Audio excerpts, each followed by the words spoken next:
Good morning, friends, family, and folks. Suzanne Irene here, Inspirations the Theme. Thanks for tuning in, my regulars, and for newcomers, welcome. Today I'm going to talk about my profession, or one of them, registered dental hygienist, which I love. However, with COVID, we are going into a new normal as we speak, and you may have been watching the media across Canada from the West Coast right through to here where I am in Ontario, that there have been grave concerns about how it is that we are returning to the most dangerous job that they have listed for return to work after COVID. Directive 2 has been lifted. We are to be back in practice, and some are. That requires looking at air exchange, HVAC. It requires looking at aerosol spray, so aerosol generating procedures, and it also starts to look at what does that mean for us for danger, as well as how do we protect the public and ourselves from that.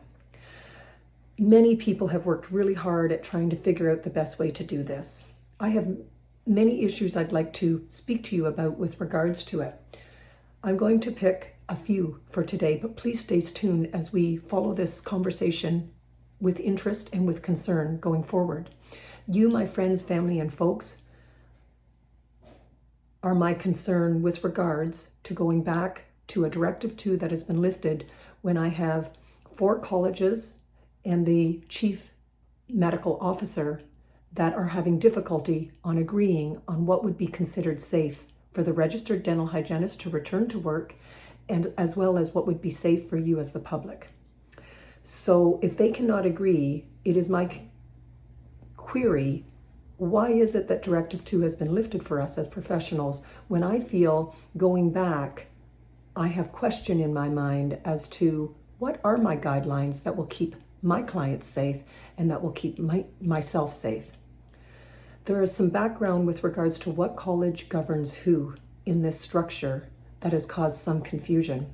If you watched CP24 last night, there was a dental hygienist on who spoke about these concerns, as well as the president of the RCDSO, which is the college that governs dentists.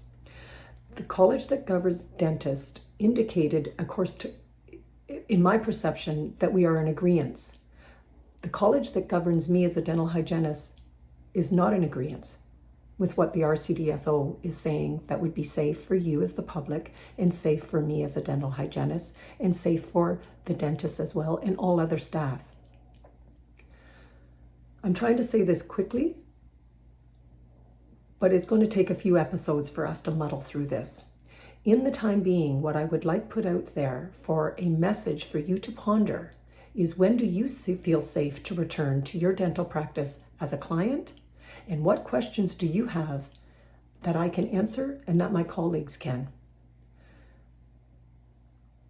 And furthermore, it needs to be placed in the public's hands to recognize that the college that governs the dentists says we go by one practice, and the college that governs the dental hygienist says we need to do it a different way. So which one is correct and which one will keep you the most safe? Please stay tuned if you'd like to know more. And thank you for listening. Be nurtured, be well. See you next time.